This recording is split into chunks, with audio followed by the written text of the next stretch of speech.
I'm Tori Clark, and I very, very happily get to be the host of Chatter on Books.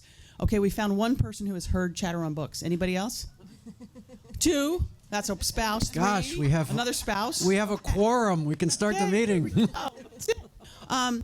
For those of you who will soon be listening to Chatter on Books, which you can find anywhere you find your podcast, I like to say that Chatter is a cross between PTI and Wait, Wait, Don't Tell Me, with books and often drinks thrown in. Always. We usually take Monday evenings between 6 and 7 p.m. I'm cutting in and out. We're switching. New mic. Please hold. Thank you. How's this? Better. So we usually tape Monday evenings between 6 and 7, which is happy hour. So that's why it goes. It's a really, really fun show. We often go down all sorts of paths that have nothing to do with books, but that's okay. And then we get to have featured authors who come on, talk to us a little bit about their backstory, talk to us about their books, and we have encountered some incredible, incredible authors, including Anne, who's with us today.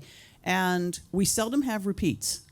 But here's a pop quiz. And I want to introduce Jamie McIntyre, David Aldridge are our regulars. Their spouses are here. Thanks, spouses. Who often appear on the podcast if you want some extra Absolutely. content. They appear in the background providing information and advice to their spouses who are on the show. Here's a pop quiz for Chatter on Books. Who is the author? And the author is here today, because there are a lot of people who have appeared on Chatter who are here today as part of the Gaithersburg Book Festival. Who is the author that has appeared the most often on Chatter, both with books, plural, and as a contributing panelist? Angie Kim. There you go. Good for you. Did you know that, Jamie? I did not know that. Really? She must be on when I'm not here. Maybe not. The rare occasion. I think the current book is Happiness Falls. She's here, as are several other people. Liza Monday is here soon. Susan Cole is here. Susan Page is here. Lots of others. One piece of housekeeping, and then we will get to Anne. Two pieces of housekeeping. So early 2023, we had a wonderful author on named Elian Wu.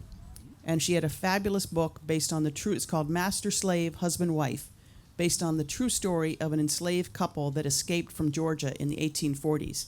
And not to give too much away, because you're all going to go get the book, which you can get here from Politics and Prose, the true story of an enslaved couple who escaped from Georgia hiding in plain sight. Really amazing book. Not a lot of people had heard about it. February of 2023. She's on Chatter on Books, and I'm not saying it's because of us, but then the book started to get some attention, and she recently won a Pulitzer for that book. So we're very proud of her. And last week we taped Elizabeth O'Connor, really interesting young woman from Wales who has a great book called Whalefall. And literally the day after Chatter aired, dropped, whatever we say about podcasts. Dropped. It's a pod. After the pod dropped, there was a glowing review in the New York Times. I'm just saying. Can I just put a plug in for Happiness Falls? Please. Which I'm reading now by Angie Kim. It's fantastic. It is absolutely brilliant.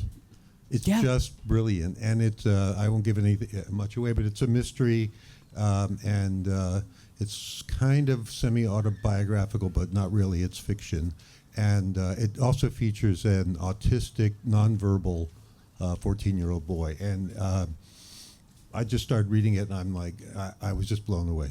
Yeah, absolutely. Should be a movie, should be a Netflix series, and if it is, we get credit for it.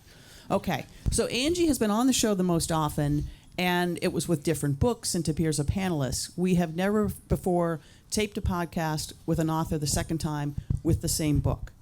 And Judd Ashman, great mayor of Gaithersburg, great head of this book festival, gave us a lot of choices of people we could meet with for this special taping. And he gave us a lot of choices. And David really wanted to do this with Anne again, and I wanted to do this with Anne again because her book... And I was non-committal. No. Whatever, it's Whatever, fine. I'll show up. It's fine. Non-committal, non-consulted, take your pick. Non-plus. Without being too dramatic on a rainy Saturday morning, The Long War on Drugs, Anne's book, is an important book. A lot of people have tackled this subject, and they usually come at it from one direction. And Anne, for many, many different reasons, and we're going to talk about this, came at it from 360 degrees. And it is phenomenal, really, really phenomenal. We were thrilled to have her on before. We are thrilled to have her back. And we're really thrilled, because we like to talk the backstory a little bit. The most important part of Anne's backstory is she has known David since... 1983. There we go. So if you thought she was going to talk about her book, no. We're just going to talk about David Aldrich in the early days. Well, the other thing I is, do have some stories. since you were on the show the first time, things have changed. There's been a lot of stuff happening, which maybe we'll With get drugs, to. yes. Yeah, with drugs. With things. Very, very true. Okay, Anne, where did you first meet David? What was he like and what was he wearing? And I hope it was those pants. You know? Which pants? Hammer pants. Oh, God, no. Okay. No, David never wore hammer pants. No, I met him in the lounge at Anderson Hall Right. at American University in the Correct. fall of 1983. I have no idea what he was wearing, but it was probably nicer than what everyone else in the room was wearing. I doubt that. It was. But I 'cause would- David always dressed well. I'm sure we were probably hammered. I'm guessing. I chose not to mention that. It was you could drink when you were 18 and when we went to Right, college. perfectly so legal. We were totally legal. That's what every time my 20-somethings hear a story about me in those days, I go, it was legal drinking age. It wasn't, by the way, but okay. It All was right. for us. So, Anne, quickly, backstory. Where you're from, where you grew up, what you wanted to be when you were 5. I'm sort of from a bunch of places. Upstate New York is where I was born. Grew up mostly in Ohio. I've also lived in Indiana, New York upstate again, Washington, D.C., the Boston area. When I was 5, I wanted to be a house painter, like the outside of houses. Why? I don't know. Wow. So I just to be think clear, not a mafia hit person No, who paints no. houses. Wow. No. My Okay, dad just is also clear. an academic, and I think I was fleeing from that as much as I possibly could. But you didn't flee too far I because you're did not, teaching now. in the end, I did not flee at all, no. How'd the teaching gig happen? At American University, I thought I was going to go into the foreign service. That's why I came here. And the longer I lived in Washington, the less I wanted to work for the federal government. And so Smart girl. took the next best thing and became an academic. Terrific. And what are you teaching? I teach U.S. foreign relations history and a little bit of imperial history, but I also teach a class called The Long War on Drugs. That's what this book was produced for. And I teach a food history class. Okay, we need a book on food history. David, earliest recollections. What has kept you friends for this long? A bunch of things. I thought we met in a history class, actually, but maybe we met in the lounge. I don't know. I've said this to her, so it's not anything new. She's brilliant. I like smart people. My wife is brilliant. They're both way smarter than me. I like smart people. I like listening and learning from people. And Anne was a natural teacher. We had a group of friends that we all hung out together for 4 years and enjoyed each other's company immensely and worked on the school paper together and drank together and did everything together. It was, and I've often asked people, you never know when you meet somebody that they're going to become your friend. You don't know that. It just sort of happens, right? And it just happened. We just kept running into each other and enjoying each other's company and talking and hanging out. And after we both got married and started families, we kept talking to each other and seeing each other and hanging out. And it's been that way for 40 years. And David and Diane let me stay at their house whenever It's I true. came for research, so that helped. Always a plus. One of the for you regulars who listen to Chatter, one of the obsessions is us urging David to write a book, and he will someday, and it will be fantastic. And he'll invite us to the premiere when the movie is made, and we give him ideas about once a week. At least. This makes me think of a book I would really like somebody smart and talented who could write. What is it about long-term friendships, especially if you live and work in Washington? I've had 10,000 jobs. I've had good friends at every one of them, and then I move on to the next one. Like, oh, I wonder how old Fred is doing. And it's hard, but there are some people that I've stayed friends with for 30, 40 years. What is it that causes a friendship to last? Jamie, you look like you had an idea. No, I was just thinking that now that David has expressed his affinity for smart people, it explains why we're not closer friends. I mean, we're friends, but we not that don't close. hang out together. Yeah. Work friends. And he didn't nod at you or me when he was talking that smart people part either. Okay. All right, David, you heard about this book before everybody, so can you introduce us to the early days of The Long War on Drugs by Anne Foster? Well, sure, because she'd written a book before and wanted to write a book that would inform the class that she was teaching, that the kids could read. And what she said at the beginning was really smart, which was, I don't want to write a long book because this has to be a book that college students will read.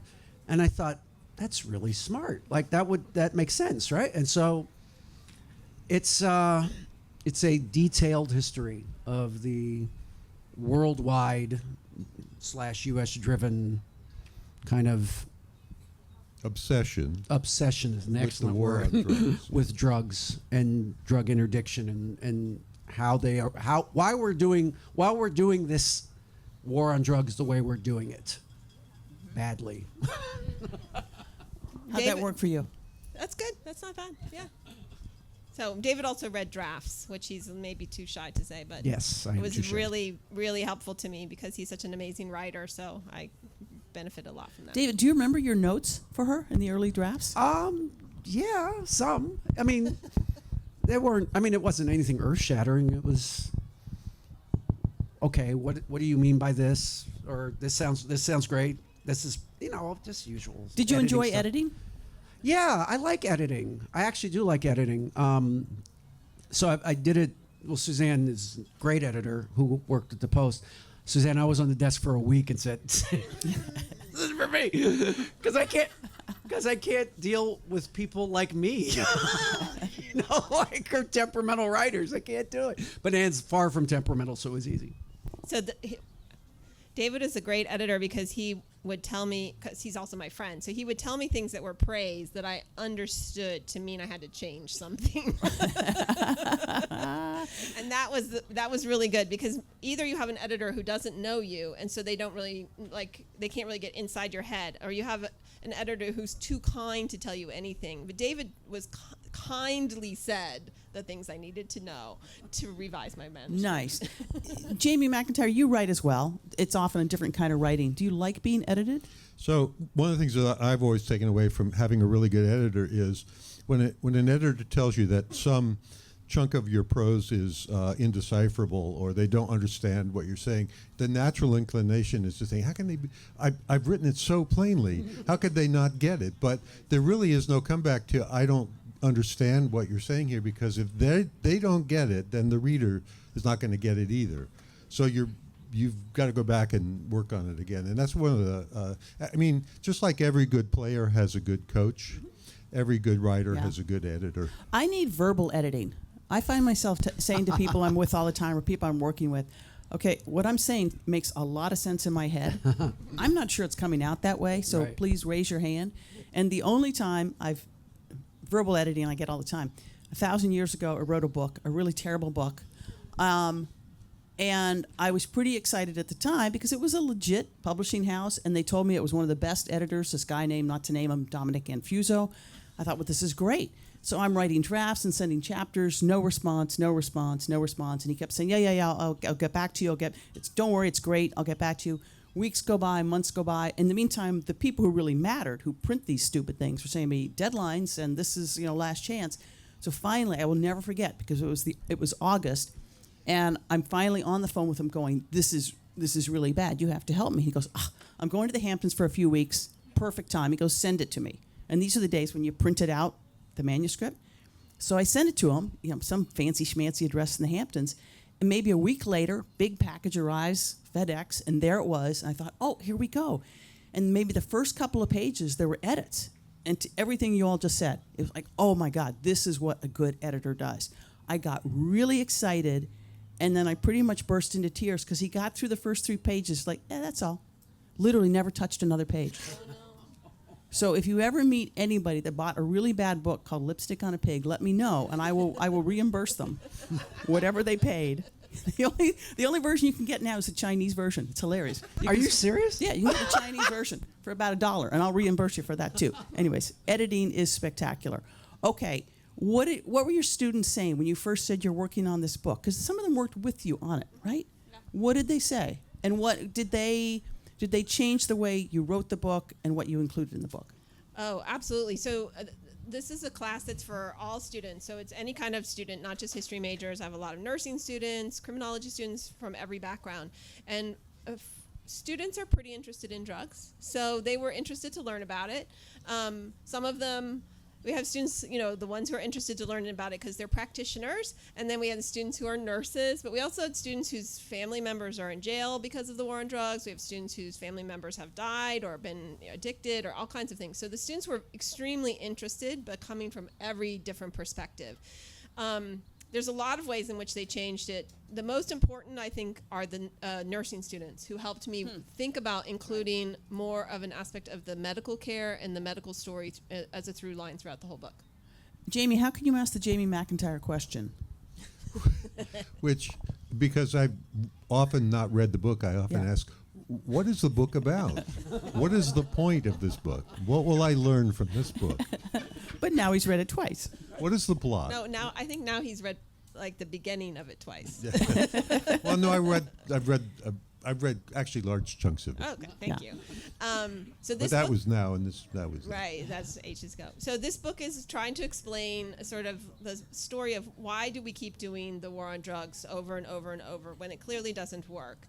So it's looking all the way back to the late 19th century and arguing that we've been trying the same tactic for a very long time, and sort of not trying to have a political statement about why it doesn't work, but more a statement of like how are drugs embedded in our society and the ways that embeddedness means that we should be thinking a little bit more expansively about how to deal with them, not as sort of prohibit or decriminalize or legalize. Those are not our options. We need to think a little bit more carefully about it. How hard did you have to work to keep politics out of it? Because you do. I think that was another way that my students helped me, because the students came from so many different perspectives and I really wanted it to speak to all of them. And then I have a goal as a teacher that they make up their own minds. And so I wanted to give them all the tools to make up their own minds, but not actually tell them how to make up their own minds. When we talk about drugs, what drugs are we talking about? Because there's a lot of drugs, everything from alcohol and nicotine to magic mushrooms to hard drugs. So when we're talking about the war on drugs, what drugs are we talking about? So the main drug that I talk about is any kind of opioid. That's the through line drug because that's what I study in my more academic work. But I talk about all those drugs. So we open with talking about even sugar as a drug, but certainly caffeine and alcohol and all of that. And then all the hallucinogens come in a little bit more in the end of the book. I talk too little about cocaine. My students always tell me I talk too little about cocaine. But all the drugs are pretty much in there. Yeah. The thing that I really thought was brilliant about the book was the whole notion of that modern medicine is just that, modern. The most 99% of the history of people on this planet have not had access to modern medicine. They didn't have access to anesthesia, for example. If you broke your leg and you needed an operation, they didn't put you under. They got you drunk. that was your anesthesia. And so the whole idea that drugs are almost uniquely associated with pain relief, first and foremost, for most people on Earth, really should be where we start when we discuss drugs. It's not to get high. It's because something really hurts and you want it to stop hurting, right? Yeah, I mean, I think what's really interesting is that drugs have always been useful for pain relief, and I always say before the 20th century, pain was pretty ubiquitous. Couldn't get your teeth fixed, couldn't set your bones properly, all those things, cancer, anything that we think of getting pain relief for, you couldn't fix it usually, and you also didn't have aspirin. You could get willow bark from a tree. That's like the natural version of aspirin, not as effective. Obviously no ibuprofen, no Tylenol, none of that. So you had opioids or you had alcohol. And we all have maybe experienced both of those in some points in our lives. And for pain relief, you got to go with opioids. Yeah. At Chatter, we often go down various paths, and I'm about to go down one.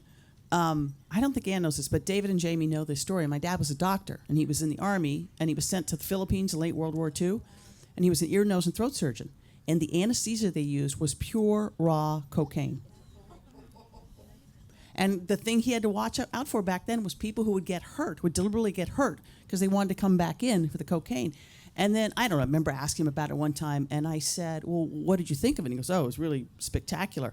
And I said, did you ever try it yourself? And he goes, well, of course, for scientific reasons only. Sure, of course. And I said, well, what'd you think? I said, not that I have ever had, but what'd you think? And he goes, it was so spectacular. I realized I just had to be extremely, extremely careful. Absolutely. Yeah, very conservative guy. What else surprised you? I mean, I just love, we talked a lot last time about your students being involved in this, but what surprised you, or were you going down some paths and you went, wait a minute, wrong or different, I want to go down a different path?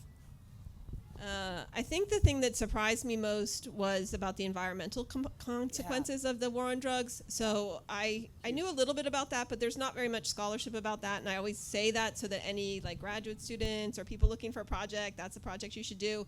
That there's so many environmental consequences to the ways that we suppress drugs. So we use a supply side approach mostly to controlling drugs. And that means eradicating them, which means usually doing something bad to the environment. And then the production of drugs can also cause a lot of bad things to the environment too. Like I live in Indiana, we're a huge meth state. A lot of bad things are happening to the environment from the production of methamphetamines.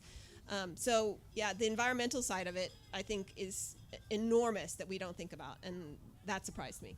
What about fentanyl? Fentanyl is a scourge. Yeah. So fentanyl is going to be the explosion of the war on drugs supply side approach, because you can mail through the mail in a little envelope enough of an opioid to, kill a lot of people, basically. And we can't stop that. So you hear about fentanyl at the border. They don't need the border. They just send it in envelopes. It's not a problem. You said something in another interview that I thought was really interesting. You said we can't declare war on a noun, and I thought that was really, really good. Great line. And what did you mean by that? So we try to declare war on nouns like the war on terror or war on drugs or war on poverty even, right? And those things are things that are going to always be with us. So when you declare war on something, you imagine that you're going to fight a battle, which might require a lot of sacrifices, and that then you'll win, and those sacrifices will have been worth it. But if you can't win, the sacrifices are not worth it. And so we shouldn't be declaring war on things that we can't defeat. Mm-hmm. Hey, Jamie, you've been in the area, in the DMV, for a long time, covering a lot of things in Washington. And you've heard, over the years, we talked right before we started about things have changed. But think about all the wars on drugs. Nancy Reagan, it's almost the cliche, say no to drugs. Early Reagan administration, they had the President's Initiative on Organized Crime and Narcotics Trafficking, which actually was a launch pad for Rudy Giuliani, small fact, and that was all about interdiction. But what's your sense as a journalist of how this has changed over the decades? Well, I covered national security for a long time, but I'm not a drug expert, but just as a local reporter, and I started as a local reporter at WTOP Radio, and then I worked at Channel 9, and then I went to CNN and NPR, and now I'm on Chatter on Books, so my career has Full circle. Is what I would say. skyrocketed. Yes, I'm catapulted to the heights, but it's really it's really interesting. We're slowly coming to grips with this idea that you've expressed that this is a war without end, and it's actually a war without victory, and it's actually a war that creates more victims. So I'd be interested to know. This is called a pivot, by the way. In Good Washington, when you're asked a question, you say something like, well, that's not what Americans really want to know. What they really want to know, and you just talk about what you want. But what I'd be interested to hear is, President Biden is pushing to declassify marijuana. Is that a recognition that the war on drugs is not working? Is that a good move? What's your experience and your writing tell you about that? Right. So what he's proposed is to reschedule marijuana from a Schedule 1 drug. Schedule 1 drugs, as you probably all know if you're here, are drugs that are deemed to have no medical use and to have a high risk factor for addiction and other harms. And to reschedule it to a Schedule 3 drug, which are essentially drugs that have a significant medical use, even though they may have other risk factors. I think that this is a recognition that like 90% of Americans now think there should be at least medical marijuana. I always tell to my students, you can barely get, I think 88 is the actual number, but 88%, but you can hardly get 88% of Americans to agree on anything, like even that ice cream is good. So if you can get 88% of Americans to agree on something that should be available medically, at least, if not also recreationally, I think it's just politics of it, right? I mean, my parents are 86. They have voted for medical marijuana and recreational marijuana in Oregon. This is like, people are doing this now. So I think that's the main reason, not because he's not going to fight the war on drugs, because I think Biden is still committed to the war on drugs for other things. Like fentanyl. Like fentanyl, exactly, which, is going to be futile. So I think there's everybody's very hopeful about this rescheduling. I think it's going to mostly benefit pharmaceutical companies more than ordinary public. One of the biggest journeys on marijuana was profound was Sanjay Gupta from CNN. Yep. And you may not be a fan of CNN, but he is one smart puppy. Very smart. Yeah, and I think he's a neurosurgeon in his day job. And he opposed the legalization for a long time. He opposed people using it for all sorts of different things. And then for some reason, I don't know what made him take a pause, but he took a pause, and he did a ton of research for several months. Oh, sorry. The reason, and I don't know Sanjay personally, but I worked at CNN when he was there. But, he came to CNN. He was, as you said, he's a neurosurgeon. In fact, just a small trivia fact, my cousin, who's also a neurosurgeon, taught Sanjay at the University Wow. of Michigan in Ann Arbor. But set that aside. But what I thought was really interesting about Sanjay's journey was he's now, although I think he still does some neurosurgery, he's now primarily a journalist, a medical reporter, and we could use more reporters with expertise in the areas that they cover. So it's been interesting. So when he went to do the story about marijuana, he had been thinking of it as a doctor, but now he's thinking of it as a journalist, in which you go gather facts, do research, talk to people, and sometimes if you get facts, they can change your perspective on things, and I think that's really what happened to him. I don't think that he was expecting to get the result that he got, but when he started doing the research, doing the interviews, talking to the people, talking to the experts, and just because you're a neurosurgeon doesn't mean you're an expert in every area of medicine. So medical reporters, just like other reporters, have to do their homework, and I think Just he like did his Dr. homework. Oz. Yeah. It's just like Dr. Oz. Just like Dr. Oz. Exactly. Well, Do you that- remember the fun fact about Dr. Oz I shared on Tony Kornheiser's show? No. Okay, it's not. It's you guys are too nice. I can't tell you. Come up to me afterwards. Well, if you're going to get coups, I think isn't that what they call that? Coup d'etat or coup d'etat. I don't know which one. Very important distinction. He was. Okay, here's another Sanjay story, and then we'll go back to Anne and this great book. Sanjay Gupta was an embedded reporter at the start of the Iraq War, and I honestly don't remember with which unit, but they were in combat, and there were some injuries, and some people were operating. Some of the U.S. military medical personnel were operating on some guy, and he had taken shrapnel or something to the head, and somebody turned to Sanjay and said, you know what you're doing here. What do you think? And he started. And long story short, somebody from. Can we make fun of CNN management? Sure. Why Okay. not? Somebody from management, CNN, called me. I was working at the Pentagon at the time, and said, "This is ridiculous. We just heard that this is what's happening. He can't be doing this. These kinds of things." And I said, "He's a medical doctor. They're medical doctors. They seem to know what they're doing. I think we stay out of this. It's completely his choice." And he wanted to help, and he did. So there you go. We hate management here at All Chatter. forms. That's why we fired all the management at Chatter on Exactly. Books. How much? How much question We time? do should have? start to We take should do some questions pretty yeah. soon. We're good. We're good. Oh, Okay. It says we're good. The dog left. I was really sad. There was a really cute dog here, and he left. Okay.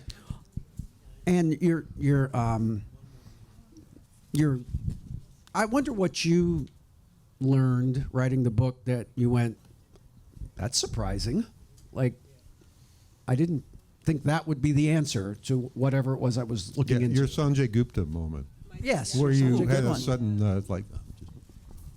That's a really good. I think the other thing that was really surprising to me is something that you and I've talked about a lot, which is this pain issue. Like I guess I hadn't really thought. I know I'm a historian. I sort of knew about how pain was managed in the past, and especially in surgery. I mean, Right. I do tell a story in the book. My own great grandfather, when he was a teenager, held down someone while their leg was amputated, and they only had whiskey to help them through it.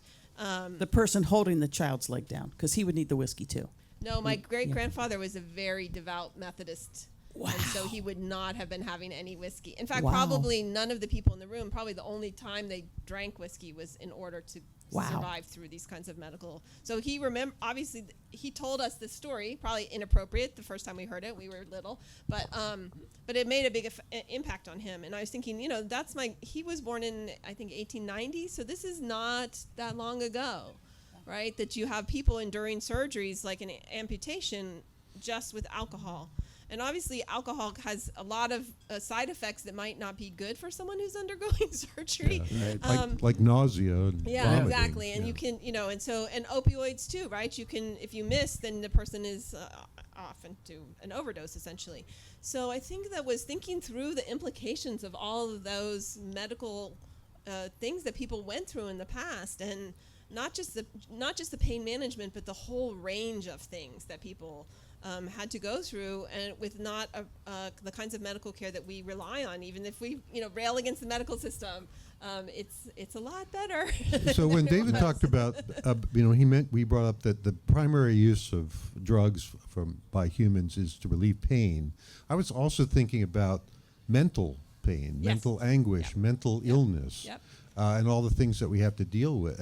And aside from just physical pain.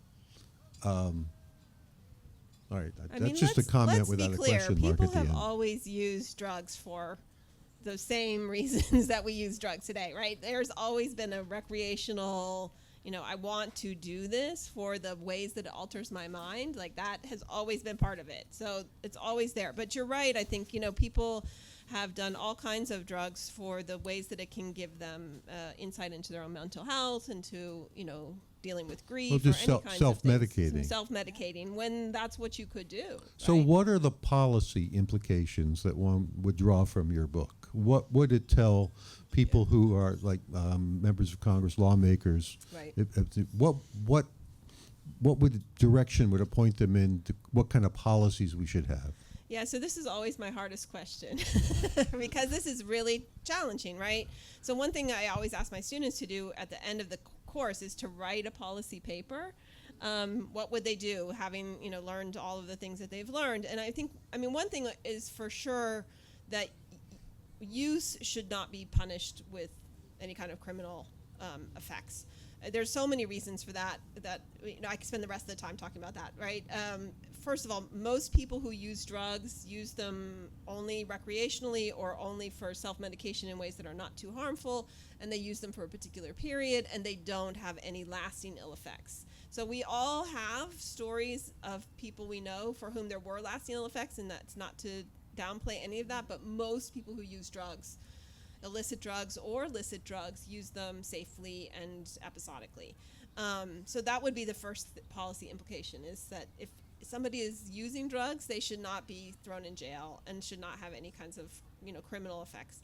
I think the other thing is that we need to really find out more about why people do use drugs that are harmful, and then make sure that we devise policies, because presumably people don't want that harm. Like, they may like the effects, but they don't want the harm. And so presumably we should try and find ways that we reduce that harm.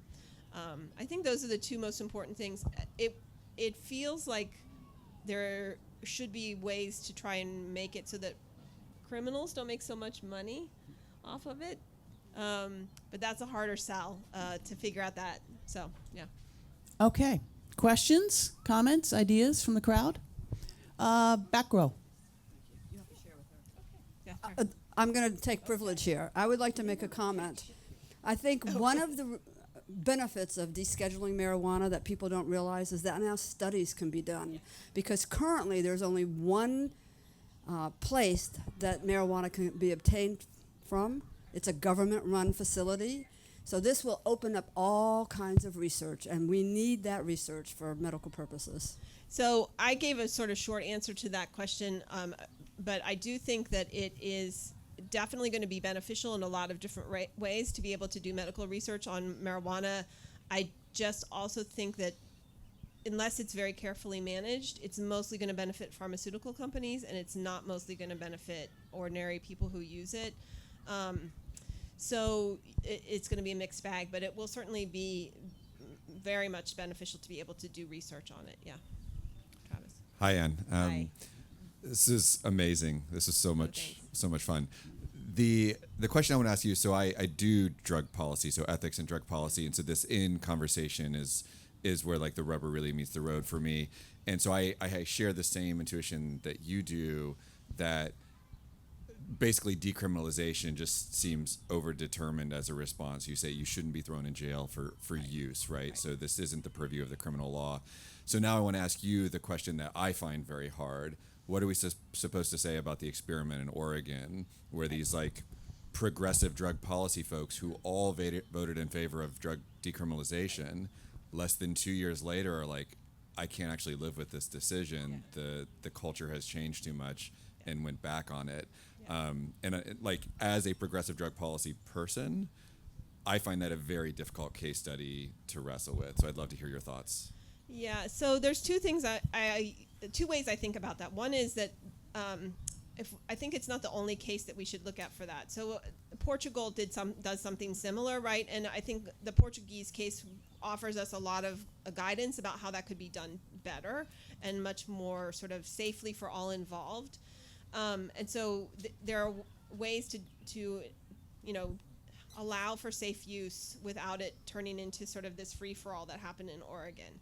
I think the other problem is that this is why this question about policy is always so hard, because in the United States we have so many ways to make policy about drugs, because it can be done in a city level, it can be done at a state level, it can be done in the country. And if you have a place like Oregon that says, okay, if you use drugs, we're not going to arrest you, we're going to help you deal with it in some safe way, everybody who wants to use drugs can come there. And so that was the main problem with Oregon, is that people flocked to that area and started to use drugs. And so if Oregon had been able to sort of say, okay, it's only the people who are already here, already using these drugs in this way, I think they would have had a very different outcome. But they have no way to prevent people from coming there and then using drugs in this really problematic way. They, of course, also, they didn't allocate sufficient money for the treatment, and they couldn't afford to, right? That would be super expensive. So I think it's unfortunate that Oregon failed so spectacularly, because now people say, well, that fails. And I say, well, no, that doesn't necessarily fail. It's failed in the way that it was done in Oregon. And even some of the leaders in Oregon recognize that and are not like saying, oh, this is a totally disastrous thing. They're saying, we needed more money, we needed more this, we needed more that. But I don't think you can criminalize things place by place and then people will go somewhere else to get it. But if you decriminalize it or legalize it someplace, then everybody will flock there, and all the problems of drugs, and there are many problems of drugs, will be in that space, and then people will use that as a way of saying, oh, it doesn't work. So I think that's the problem. Yeah. Wasn't the other issue with Portugal that they took more time than Oregon? Was 2 years, and they just throw their hands up and said, well, this didn't work. Portugal's been doing it for 15 years? Yeah, but they have a much more thought out process for actually managing it as well. So it wasn't, it was controversial in the beginning in Portugal, but it wasn't that was overwhelming to the Oregon situation. I have family in Oregon, and it's like, that was really overwhelming to them. If Portugal had had that overwhelming of a situation, I suspect they also would have undone it. But they managed it more carefully, partly because the whole country did it, and so they could do it in a more controlled fashion. So to your point about not throwing young people in jail for using drugs. Or old people. Congressman Byron Donalds, I think his name is, from Florida, he's pushing for the District of Columbia to tighten up their drug laws and crack down on young offenders. But he conveniently seems to have forgotten that when he was 18 and went to college in Florida, he was arrested on a marijuana charge, and he got into a drug diversion program, which gave him another chance. And he also had another criminal offense when he was 20. But the point is that people the kids at that age, if you can, get them on another track, they can go on and be very successful, like the congressman. I wish he'd kind of reflect on that. So just an end note. Yes, Senator John Also- Lutarski, ladies and gentlemen. And the other thing is, I just would like to say how well the conversation goes when Tori doesn't even have a microphone. It's like What happened to your microphone? Did you have a question? partially was going to be the Oregon question, but to follow up, I know there was this week I liked watch John Oliver, and he discussed about the opioid settlement money and how they're being used in some states as slush funds and funding police and funding more of the war on drugs. Do you have any suggestions on how we can kind of try to make sure that these funds actually go for treatment rather than, emphasizing the same old?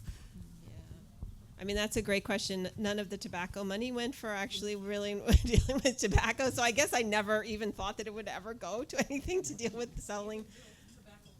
Yeah, no, it's so terrible. So I guess I never even imagined that the opioid settlements would actually be used for anything. I wish they would have made that a condition that they could really do it. But I mean, I have a lot of ideas. I just don't know how we could make it happen, because I think that politicians would rather spend money on things that they want to spend money on rather than that. So, yeah. Well, you have to vote. I live in Indiana, so I really... I just am curious what you think about the relationship of poverty to drugs, and how it's the prison industrial complex is not going to want you to decriminalize drugs.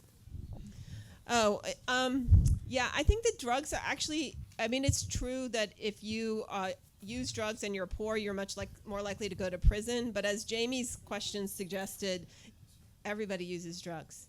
And so it's really just a question of what happens to you when you're caught using illicit drugs, rather than there being some connection between poverty and drug use. Whether the prison industrial complex is going to be opposed to decriminalizing drugs, that is a good question. I don't tend to be a conspiracy theorist, because I think conspiracies are too hard to maintain. But I would say that they would be sad to lose all those prisoners. But I think they would figure out another thing to criminalize. So I don't think it would really be a problem for them. I have a lot of experience with this topics, because and it's always the ideas behind solving it are very difficult. Like, I did 5 years in prison in the 80s for drug charges, and one of the interesting things I remember was coming out of that, we in a work release program I was in, we did life skill programs, and one of the things we did was we all got into a group on which drug we thought was the worst drug, and then we all put together a presentation about why we thought it was the worst drug, and then we all then gave our presentations, and then we voted on what the worst drug was, and we all voted on alcohol as the worst drug. Yep. And and that's what a result from the decriminal prohibition was failed and all that stuff, and so that it's just a difficult question on what to do about the whole thing. So it's really interesting. So almost every scientist would agree with you that actually alcohol is the worst drug.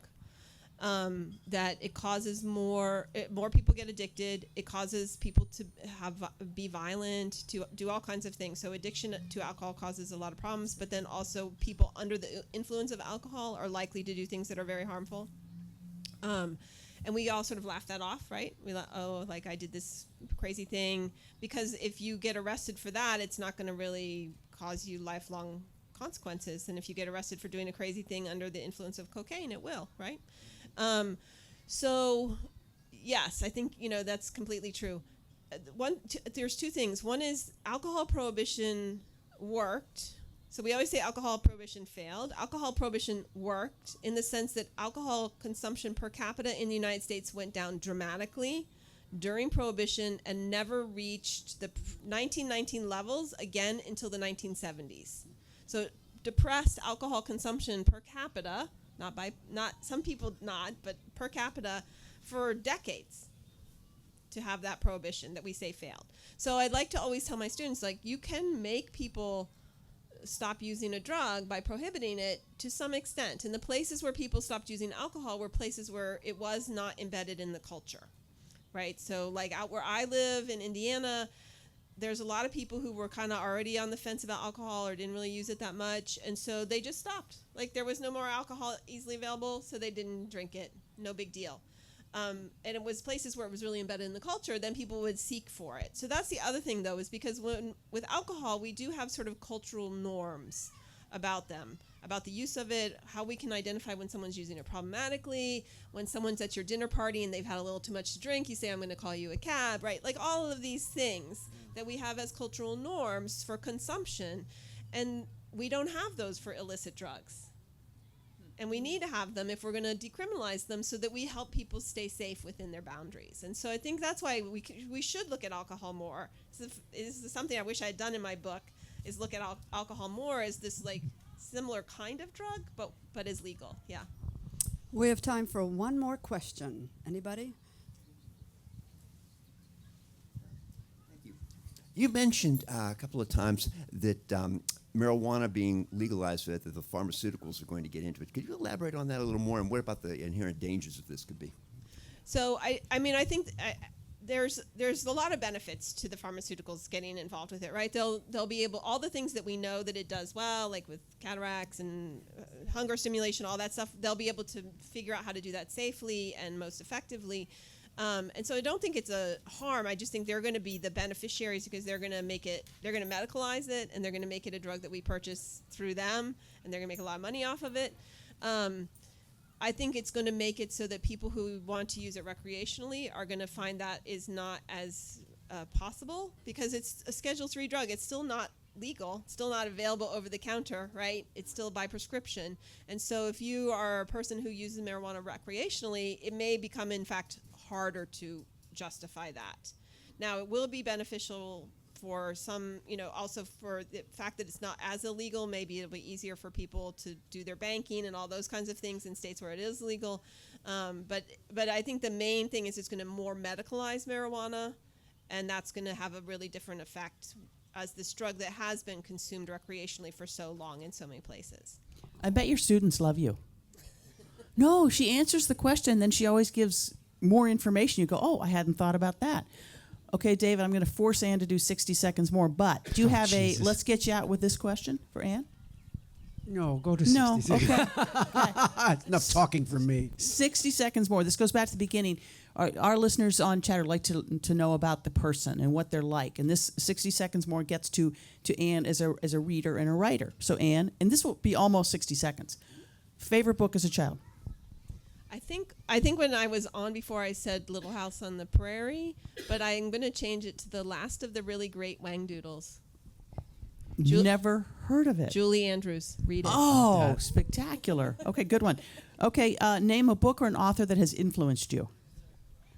Well, I would be remiss if I didn't mention my advisor, Walter Lefebvre, and he wrote a book called The Inevitable Revolutions about U.S. involvement in Central America. Good one. Okay, what's one book you wish every college student would read? Strunken White's Elements of Style. So great. That is so great. Last week I bought a copy for someone. I bought more copies of that and given it to more people. And the 20-somethings look at it and go, what is this? What is this? That's fantastic. I wonder if it's for sale here. Okay. Ann, thank you so much for coming back to Chatter. Thank Fantastic. you. It's been wonderful.